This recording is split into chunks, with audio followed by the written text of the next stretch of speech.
To get a divorce, I told my husband I was having an affair. My normally cold husband suddenly fell apart. Then break up with him. Why are you divorcing me? What does your mess have to do with me? Did some sleazebag put you up to this? No way. As long as I don't agree to this, he'll always be the other man. He can keep dreaming.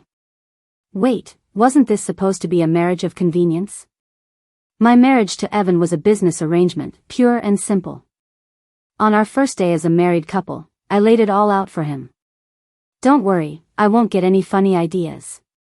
We can both do our own thing, as long as we keep up appearances. Evan was taken aback for a second, probably surprised by how considerate I was. He just nodded and said, "Okay. Whatever you want." I wasn't surprised. I'd heard the rumors that Evan had a long-lost love.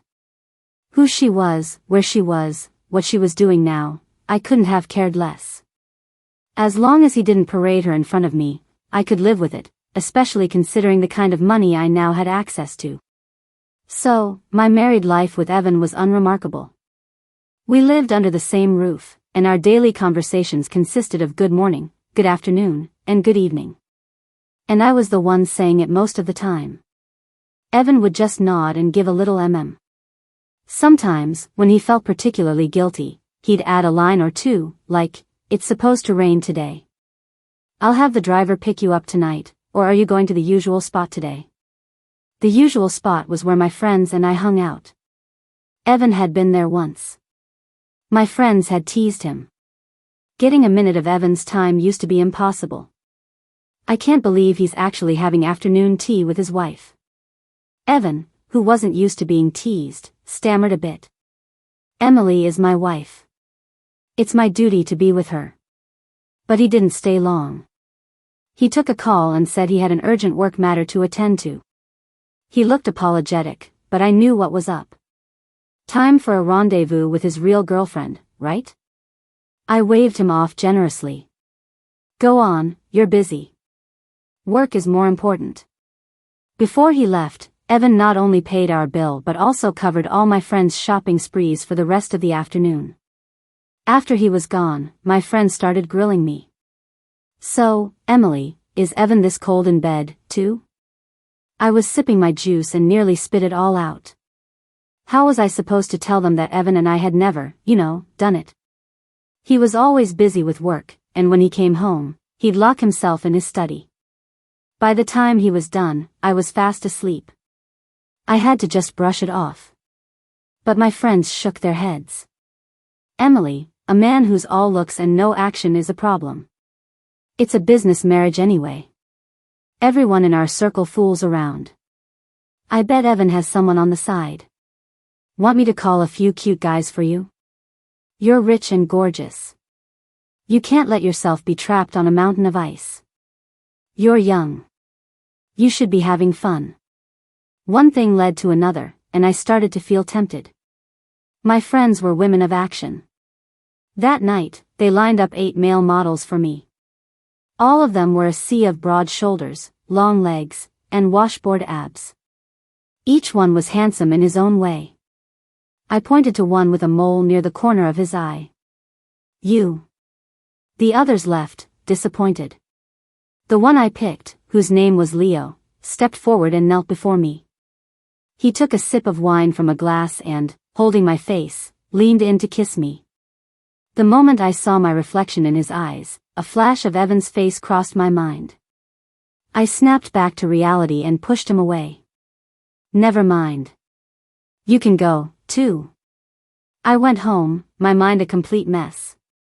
Evan had been famous in our social circle since we were kids. First, he was a genius. He picked up everything fast, earning praise from our parents' generation and envy from our own. Second, he was drop-dead gorgeous. Sharp eyebrows, piercing eyes, a high-bridged nose, and thin lips. If he'd decided to become an actor, he would have been a superstar on his looks alone. So when I first found out he was my match for the arranged marriage, I was confused. Why our family? My family and the Grants weren't particularly close. But I heard it was Evan's grandfather who pushed for it, and then it all made sense. He was probably trying to tie Evan down to stop him from running off with his one true love. Whatever. It wasn't a bad deal for me, so I agreed. But seeing his face every day, I couldn't help but feel a little something. I decided my reaction to the male model was just a case of wanting what I couldn't have. If I was going to sleep with someone, it had to be someone like Evan. So, I picked our first wedding anniversary. I gave the household staff the day off and set up a candlelit dinner. Then I changed into a sexy silk nightgown. The woman in the mirror was graceful and alluring. I couldn't believe Evan would be able to resist. But when Evan came home, he looked surprised, then his face darkened. He glanced at the rose petals scattered around the room and asked in a low voice, "You did this? Where did you learn this from?" He gave me a look I couldn't quite decipher. But I knew it wasn't pleasure. My palms started to sweat, and I squeaked, Evan took a deep breath, trying to suppress his anger. "Go change," he ordered sharply. "You can go to bed. I have to go back to the office. I'll have someone come clean this up." He turned and left, and for the next 2 weeks, he didn't come home. The embarrassment and humiliation of that night clung to me, suffocating me. One night, I woke up with a start, my hand touching the cold, empty space beside me. I finally made a decision. "You want to divorce me?" Evan stared at the divorce papers, his voice trembling. Why? Why? There were so many reasons. He didn't like talking to me, he didn't sleep with me, he only cared if I had money but never if I was happy.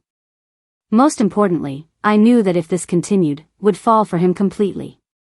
And I refused to care about someone who didn't care about me. I thought for a moment and made something up. I'm having an affair. I figured a man like Evan wouldn't be able to stand his wife cheating on him so blatantly. So I doubled down. I've fallen in love with someone else. I want to be with him. Evan fell silent, the air around him growing colder. His expression was tense. After a long pause, he said with difficulty, "The man you love? That's called a homewrecker." Oh. I guess he had a point. I nodded. Yep, you're right. That's why I don't want him to be the other man anymore. I want to make it official. As long as I could get a divorce, I'd say whatever it took. Evan's eyes widened in shock. You love him that much? Before I could figure out what to say, he completely lost it. Cheating is your business. What does it have to do with me? Just break up with him. Why are you divorcing me? Did he put you up to this? Men like that are all trash. Wake up. What kind of good guy becomes the other man? No way. As long as I don't agree, he'll always be the other man. He can keep dreaming. Hey, now. Evan's eyes were red, like he was about to cry. I offered him a tissue. Hey, calm down. Look, I know what I did was wrong, but don't say no so quickly. You can think about it. And don't worry, I won't ask for a penny more than I'm due. We don't have any kids, so it'll be quick. Think about it, once we're divorced, you can go find your true love. No one in your family can force you to stay married anymore. It's a win-win, right? I tried to reason with him, but Evan wasn't having it. He tore the divorce papers to shreds. Not happening. I'm not making room for him. Well, that didn't go as planned. How did that not work? I was puzzled, but it didn't take me long to figure it out. Over the past year, our family's companies had started a lot of projects together. We were probably at a critical stage, and a divorce right now would definitely cause problems. Ugh, the potential losses would be huge. I cursed myself for being so impulsive. Evan, on the other hand, was much more rational than me. He started spending a lot more time at home, and he was always around me. If I was on the couch drinking juice, Evan would be working on his laptop next to me. If I was binge-watching a show on my tablet, Evan would glance at the screen for a couple of seconds before walking away, satisfied. When I was trying to bake some desserts, Evan stood guard in the kitchen. Are you making those for him? I frowned. They're a little burnt. You want one? He gritted his teeth. So I only get the screw-ups. What was his problem? Of course he got the burnt ones. Was I supposed to eat them myself? I'm not an idiot. Fine, if he didn't want it, he didn't have to have it. I reached for the trash can, but Evan snatched the dessert and stuffed it in his mouth. Did I say I didn't want it? If he gets one, then I get one, too. He was eating so fast I was worried he'd choke. I handed him my juice. Have a drink. Evan took it, his eyes locked on mine, and chugged the entire glass. A few drops trickled from the corner of his mouth, past his bobbing Adam's apple, and down to his collarbone, disappearing under his shirt. Suddenly, he waved a hand in front of my face, a slight smirk on his lips. So? I'm better looking than him, right? I snapped out of my daze. Oh, yeah. Yeah. What did he just say? I had no idea. Just agreeing was the safe bet. That night, when Evan got into bed, I instinctively scooted away as the mattress dipped. I accidentally met his wounded gaze. Do you have to be so far away from me? He looked hurt. Do you hate me that much? What was he talking about? We had to get a divorce, but we didn't need to become enemies. Our families would still have to interact. I quickly moved closer to him to placate him. No, don't overthink it. I'm not trying to avoid you.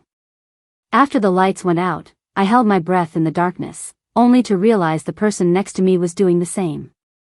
The thought of us both lying there holding our breath in the dark made me snort with laughter. I heard Evan stir beside me. After a moment, he asked softly, Emily, can I hold you? I hesitated. But he had already moved closer, his arm wrapping around me. It was stiff, but his hold was gentle. He rested his head on my shoulder, his voice a little hoarse. Good night, Emily. I slept like a baby. I've always been pretty carefree. The world could be ending, and I'd still eat and sleep just fine. But when I woke up the next morning, the space beside me was already empty. Before I left, I saw a note from Evan. His handwriting was bold and confident. Urgent meeting at the office. Don't wander off. Wait for me to come home. I figured going to a planned meeting didn't count as wandering off. So I went, my conscience clear. This morning, I'd received a text, Ma'am, I'd really like to see you. Is that okay? It was signed Leo. It took me a minute, but I finally connected the name to the face from that night. The clean-cut male model with the mole by his eye. I gave him a call. Leo sounded thrilled. Ma'am, you called me. Ma'am, I got into college. Thank you so much for the money you gave me. If it wasn't for you, I never would have been able to take my SATs. I'd like to thank you in person, if that's okay. Leo was only 18. He had a gambling addict father, a mother who'd died young, and a little brother to take care of, a recipe for a tough life. Debt collectors were harassing him constantly, and out of desperation, he'd started working as a male model. The night I picked him was his first time. When I pushed him away, he looked at me with tears in his eyes. Ma'am, if you send me back, I don't know how I'll survive. If a client rejected him, they'd dock his pay. My heart softened. I gave him a large sum of money and told his boss not to give him any trouble and to let him go back to school. A boy that beautiful was a magnet for predators who would have dragged him into the abyss. Hearing that he'd gotten into a good university made me feel proud, so I agreed right away. Of course. Congratulations. We decided to meet at a coffee shop. When I arrived, I realized Evan's office building was nearby. But he'd left in such a hurry this morning. He wouldn't have time to be hanging around a coffee shop, right? I shook my head, trying to get Evan out of my thoughts. We were going to get a divorce sooner or later. Why was I even thinking about him? Leo had picked a table by the window with a great view. He was wearing a clean white t-shirt and light blue jeans, his long legs giving off a youthful vibe. I felt younger just being around him. "Ma'am, I wasn't sure what you like to drink, so I didn't order." "Please, you order." He handed me the menu, his face a little red. It was adorable. I pointed to the cheapest thing on the menu. Leo noticed and quickly said, "Ma'am, please order something else." "Don't worry about the price, I have money. I have a part-time job. I tutor, and I work at a restaurant. You don't have to drink this. For someone like you to even come here is. You're lowering yourself." His voice got quieter and quieter until he was staring at the floor, looking miserable. I patted his shoulder. "Don't worry, this is my favorite. And you don't have to keep calling me ma'am. You can just call me Emily." Leo's eyes lit up. "Really? Then. Emily. Emily. You're seeing him again." I turned around. It was Evan. His face was thunderous, and he had a whole entourage behind him. I recognized a few of them from his company. Oh. Looks like I'd crashed their team outing. For some reason, I felt a little guilty. Evan closed the distance in a few steps, pulled me behind him, and leaned down to whisper in my ear, "We have an audience. Give me some face, okay?" I glanced at the people still standing there. They met my eyes for a split second before quickly looking away, but I could practically see I want to see the drama written on their faces. I got the message. We couldn't let people know we weren't on good terms. So I nodded obediently. "Okay." Noticing Evan was glaring daggers at Leo, I quickly made an introduction. "This is Leo. He's, a friend of mine." Evan suddenly laughed. "A friend?" He seemed to have an epiphany and his expression softened. He smiled at Leo. "You hear that, kid? She only sees you as a friend." "And what's a friend?" "A passerby. You get it? It means sooner or later, she's coming home to me. Don't think you can fool her by acting all cute. It's not going to happen. So, name your price. How much to make you disappear?" I was floored. So was Leo. Huh? What on earth was wrong with Evan? Before I could say anything, he squeezed my hand tightly. He was like a mother hen protecting her chick. But Leo had never been in a situation like this. His face was as red as a hot coal, and his eyes were welling up. I wasn't trying to trick her. I just wanted to thank her. It was painful to watch. I pulled my hand out of Evan's grip. "Would you stop talking nonsense?" Apologized to Leo. Now it was Evan's turn to be shocked. "Emily, he's playing the victim." "Yeah, right. You're not going to apologize?" "Fine, then I'm leaving with him." "Don't." Evan gave in. His cheeks puffed out like a goldfish's, and he grumbled reluctantly, "I'm sorry." Then, as if he'd just realized something, he added, "Wait a minute. He's trying to steal my wife, and I'm the one who has to apologize?" This was getting more and more ridiculous. Leo finally snapped out of it and started bowing repeatedly. "It's okay, no, I'm sorry. Ma'am, I should go." Before he left, he handed me a small box. "Ma'am, this is for you." "Thank you again, really." With me running interference, Leo managed to get away. I looked at the excited, gossipy expressions on the faces of Evan's employees and thought, well, this is great. They'd seen the whole ugly scene. I decided to just own it. I plopped down in the chair and looked up at him. "What are you doing here? Weren't you busy? Busy drinking coffee?" I huffed to show my displeasure. So Evan had been lying to me. The whole busy at the office thing was a sham. Of course. A marriage of convenience. You can't trust a word men say. The more I thought about it, the angrier I got, and the more bitter my coffee tasted. But for some reason, Evan was suddenly in a great mood. I finished up, so I was treating them to a break. He waved his team over, but when they got there, he said, "Go buy whatever you want. I'll cover it. My wife missed me, so I'm going to stay with her." Excuse me? Who missed him? Not me, that's for sure. An employee sighed. Evan and his wife are so in love. Huh, thanks to Mrs. Grant, we're really going to take Evan to the cleaners today. Why were they thanking me? I wasn't the one paying. Then again, Evan's assets were partly mine, so I guess thanking me made sense. Mrs. Grant is so beautiful. No wonder Evan talks about her all the time. Exactly. Evan is so lucky. What did they just say? Evan talks about me all the time? Evan suddenly cleared his throat, cutting them off. Ahem, okay, that's enough. Get going, you're all cramping my style. After they left, I looked at Evan's obviously guilty face and suddenly understood. He froze under my stare. Emily, I mention you because. Evan, you have your girlfriend working at your company, don't you? Evan, huh? The more I thought about it, the more plausible it seemed. Shortly after we got married, I'd secretly done some digging on Evan. At a party once, he'd admitted to having someone he liked. He'd always been distant with everyone, but in college, he had a few close friends. One of them, a girl, was the one he liked. He'd helped her with debate club and even invested in her tech startup. I'd seen a photo of them accepting an award together. They looked perfect for each other. If it weren't for her family's humble background, I wouldn't be the one married to Evan today.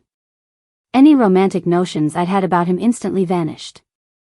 So, knowing that Evan already had someone he loved, why would he be talking about me at work? Based on all the novels I've read, there could only be one answer. He'd hired her, and he was using me to make her jealous. In other words, I was just a pawn in their little game. I was furious. Evan, you've gone too far. Evan's lips parted slightly. Huh? But he immediately apologized. I was wrong. I'm sorry. He was quick to admit fault, which cooled me down a little. Then he asked cautiously, what was I wrong about? Honey, I swear on my life, I don't have some secret love hidden at the company. Evan looked aggrieved. Aren't you the one who's cheating? How could you suspect me? It must have been that bastard who slandered me. I shouldn't have let him go. Do you like him that much? You believe everything he says? This is all his fault. Don't be mad. Okay, if you really like him that much. Evan squeezed his eyes shut, a look of agony on his face, as if he was making a monumental decision. Fine. But I have to be the main one. What? Wait, what did he mean? Did he mean what I thought he meant? I made up a non-existent affair, and Evan thought it was Leo. Shouldn't the next step be divorcing me? What was with this act of the magnanimous, long-suffering wife? A wild idea popped into my head. Evan, don't tell me you like me? Evan's face turned redder than a boiled shrimp. He stammered, yeah. I was speechless. Nobody told me that asking for a divorce had this kind of side effect. Just then, Evan's phone rang. After a brief call, he looked troubled. Honey, something urgent came up at the office again. I could tell he didn't want to go, but my head was spinning. You should go. I'll wait for you at home. I bolted out of there faster than he did. Back home, I still couldn't believe it. Evan liked me? When did he start liking me? Could I even trust him? Was he just lying to stop me from divorcing him? I was torn. Should I still go through with the divorce? Wait, why did I want to divorce him in the first place? Suddenly, I remembered that night, the scattered rose petals, the flickering candles, me determined to seduce him, and him clenching his jaw as he turned and left. I was confused. If Evan really liked me, why did he leave that night? He had looked so angry. To get to the bottom of this, I decided to try it one more time. That evening, when Evan came home, he walked into the exact same scene. To control the variables, I even wore the same dress. In the candlelight, I saw the look in Evan's eyes change. Desire flickered in their depths. "Emily," he said, his voice low. "You're the one who started this. If I had known what was coming, I never would have done it. Because when I woke up the next day, I was so exhausted I couldn't even lift a finger." Evan had proven, with his actions, that he liked me. Last night, right before I passed out, I felt his tears on my ear as he choked out, "Emily, I've liked you for so long. You can only be mine." He seemed to say a lot more, but my head was fuzzy, and I couldn't remember any of it. I blamed the incense I lit last night. It was way too effective. It turned even a cold man like Evan into an animal. Just as I was thinking that, the animal himself walked in. Evan was in a fantastic mood, a smile playing on his lips. He scooped me up into his arms. "You're awake? Hungry? Want me to carry you to the bathroom? I made breakfast. I'll carry you to the table." I was rarely this close to Evan while fully conscious. I tried to push him away, to make him put me down. But the moment my hands touched his firm, muscular chest, they took on a life of their own. I couldn't resist giving it a squeeze. Evan let out a low grunt. "Don't tempt me. You can't handle it." He was right. I couldn't. I quickly pulled my hand back. No more, no more. But now that I'd had a taste, I was hooked. His shirt was stretched so tight, perfectly outlining the shape of his pecs. I couldn't help myself. I reached out and undid one of his buttons. Evan's eyes narrowed, his voice husky. "Emily. Let's shower together." Let's just say we were in the shower for 2 hours, and I was completely drained. When Evan finally carried me out, I just stared at the ceiling. I could finally answer my friend's question now. Evan was anything but cold in bed. He was a raging fire, determined to burn us both to ashes. "So why were you such a perfect gentleman last time?" I asked. Evan's tone was calm. "I was jealous." "Huh? I thought you'd been corrupted by some pretty boy. And I felt insecure. I mean, I'm so boring. I don't have all the tricks those other guys have." Now that I think about it, my sudden attempt at seduction probably did seem pretty strange. "Open up." I obediently opened my mouth. The more he fed me, the happier he got. "Good girl," he praised. "Is it good?" Delicious. Love it." "Ah." But then, another thought occurred to me. There were still some things I needed to clear up. "Evan, what's the deal with that girl you liked in college? Are you still in touch with her? You say you like me, but you don't still like her too, do you?"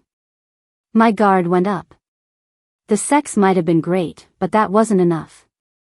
If he was just playing me, I was still going to divorce him. Evan looked confused. "Who are you talking about?" I kicked him. "Don't play dumb. I know all about it. You were so good to her in college. There's no way you don't remember." Evan frowned, thinking for a moment before it dawned on him. "You don't mean Jenna, do you?" It was the same name I'd found in my research. So she was the one. My expression darkened. But Evan suddenly got flustered. "Who told you I liked her? Who's been spreading rumors about me?" I knew it, someone's out to get me. "Wait, what?" Evan put down the bowl and held up 3 fingers, swearing an oath. "Jenna was just a classmate. I absolutely did not like her. Besides, she's married now. And you even know that she's married." Evan looked like he was about to cry. "Her husband is one of my employees. He took time off for the wedding, which is why I've been working so much lately. I even gave them a huge wedding gift." He quickly handed me his phone, pulling up his chat history with his employee and Jenna, and shoved it in my face. "See for yourself, honey. It's all there." I couldn't be bothered to look. But Evan kept scrolling for me, following my eyes with the screen. Finally, I sighed. Okay, I believe you. I don't need to see it. I'm hungry. Keep feeding me. Okay, honey. Evan obediently put his phone away and went back to feeding me. I never would have imagined I'd be ordering Evan around like this, but after last night, I figured I deserved to be a little pampered. As I was feeling pretty good about clearing up that huge misunderstanding, Evan suddenly asked, "Emily, were you investigating me?" Alarm bells went off in my head. No one likes being investigated, especially not someone like Evan, a golden boy who wasn't used to anyone prying into his life. "Let me plead my case, explain." Evan cut me off, a smirk playing on his lips. "Admit it. You like me more. It doesn't matter who those other guys are. In your heart, you've always had me. They're all just passing through. I'm your final destination." The more he talked, the wider his smile grew. He was really enjoying this. Seeing his number one act, I realized it was time to come clean. I wasn't having an affair. I made it up. I don't like anyone else. I only like you. The words just tumbled out. After I said them, I felt a little embarrassed. Evan froze for a second, then broke into a grin so wide it looked like it would split his face. "What did you say?" "Emily, you like me?" He spent the next 10 minutes repeating it, moving from disbelief to certainty. "Emily, you really like me?" His reaction made it seem like he was the one who'd been harboring a secret crush on me for years. I gave him another kick. "Are you going to feed me or not? If not, I can find someone else." Evan's face fell. "No. Only I can." Ever since we'd cleared the air, it was like Evan had become a completely different person. It's hard to describe, but for instance, he started tagging along to my get-togethers with my friends again. This time, he was all smiles, smoothly answering all their questions. Skipping work to be with Emily again? What kind of question is that? Being with her is my most important job. Am I too clingy with my wife? Of course. Isn't that what husbands are for? Is Emily in high demand? I know that. I'll treat her well. I'll give her everything. My ears were burning. I nudged him. Okay, that's enough. That night, as he held me in bed, he gently nibbled my ear. "You're so cute, honey. So cute I can't believe you're actually in my arms." I seized the opportunity. "Then why were you so cold to me for a whole year?" The clingier Evan got now, the more curious I became. It felt like a little kitten was constantly scratching at my heart. But Evan got embarrassed. Because I didn't think you liked me. I was afraid if I crossed that line, you'd hate me. Emily, I've liked you for years." He slowly poured his heart out. "I've known about you since we were kids. You always had so many friends. You were beautiful, kind, loyal, brave." "Stop, get to the point." I was blushing from all the praise. Evan gently kissed my fingers. "The charity you volunteer at every year? The Grants is a sponsor. I saw you there many times. When you went to Africa to help with wildlife conservation in college, I knew about that too. I even secretly followed you. I saw you covered in dust, but you had the biggest smile on your face. Later, when your family called you back home, I found out it was for an arranged marriage, and I panicked. But back then, we were just acquaintances. So I had to beg my grandfather to arrange our match. On our first day of marriage, you said we should do our own thing. I knew you hated arranged marriages, so I didn't dare get close." Hearing all this, I could hardly believe it. Evan had been paying attention to me for that long? Evan sighed. "Are you shocked, Emily? If you knew back then that I had these kinds of feelings for you, you'd be even more shocked, right? I must sound like a total creep. Honestly? A little." Evan continued, "I don't have many good qualities. But you're different. You're universally loved. So many people like you. He gave a bitter smile. I never dared to imagine you could like me back. I leaned in and gently kissed his forehead. Evan, I do like you. You're wonderful. Tears welled in Evan's eyes as he pulled me closer. My friends, the tables have officially turned. The ice block has melted into a puddle. Lately, I've been walking with a new spring in my step. My friends tease me, you're just glowing. We're so jealous. I guess this means you won't be coming to see the male models with us anymore. We've got some real hotties lined up for tonight. You sure you don't want to come take a look? Not a chance. Evan had ingredients flown in. He said he's leaving work early to cook for me tonight, so I'm heading home. But halfway there, I got a text. Ma'am, help me. I'm at XX location. Leo. My heart leaped into my throat. Even though Leo and I weren't close, I couldn't just leave him hanging. In a way, he was partly responsible for the breakthrough between me and Evan. Besides, he'd given me that bracelet last time.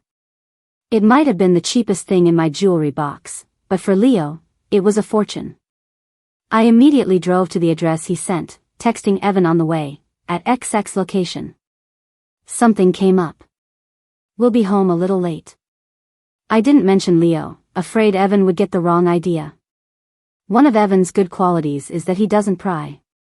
He had mentioned an important meeting, so when he didn't reply right away, I didn't think much of it. When I arrived, I saw the place was a complete dump. Dilapidated sheds, faded and torn scraps of cloth, and the permanent stench of garbage hanging in the air. A place where a single plank of wood propped up was called a home. Leo? Where are you? He was able to text me just a minute ago, so I figured he was probably cornered by debt collectors and was hiding somewhere. I called his phone and heard a muffled buzzing coming from a metal trash can. Then, I heard a hoarse shout. Ma'am, run. Suddenly, the area erupted in chaos. Damn it, you little punk, you still have the nerve to talk. I'll kill you. Get him. Someone grab that woman. She's Evan's wife. Several men appeared out of nowhere, surrounding me. The leader had a scar on his face and a cruel grin. Emily. Your family and the Grants really did a number on me. Today, I'll be taking you as payment. I'd taken Taekwondo and could handle myself. But taking down 3 men who were significantly bigger than me was my limit. Plus, from the sound of it, these guys were desperate. They'd lost their business and would do anything for money. The bitch can fight. Let's see how tough you really are. The scar-faced man grabbed a thick wooden plank and swung it at my head. Ma'am, look out. Leo threw himself towards me at the same time. But the plank crashed down on Evan's arm. The force was immense. Evan grunted in pain, pushed the stunned Leo aside, and yelled, "This is a grown-up fight. Kid, get out of the way." Then he kicked the scar-faced man square in the chest. You son of a bitch. You want to hurt my wife? I'll kill you. I had never seen Evan so out of control. He was practically seeing red, yet he was still trying to shield me behind him. By the time help arrived, the ground was littered with bodies. Evan and I were huddled in a corner, his arms wrapped tightly around me. I was exhausted and passed out. When I woke up, I saw Evan sitting by my hospital bed, his upper body wrapped in bandages. When he saw my eyes open, he was on the verge of tears. Honey, you're awake. Doctor. Doctor, get in here. A checkup revealed I was mostly fine, just exhausted. Evan's injuries were serious, including a broken bone. I was both worried and angry. You should be lying down. What are you doing watching over me? But Evan just stared at me stubbornly. No. I have to watch you. His voice trembled with the fear of a near miss. Honey, I can't imagine what would have happened if I hadn't gotten there in time. I'm so sorry. This is all my fault. It turned out that the major project Evan had been so busy with recently was one that those men had also been competing for. Evan won.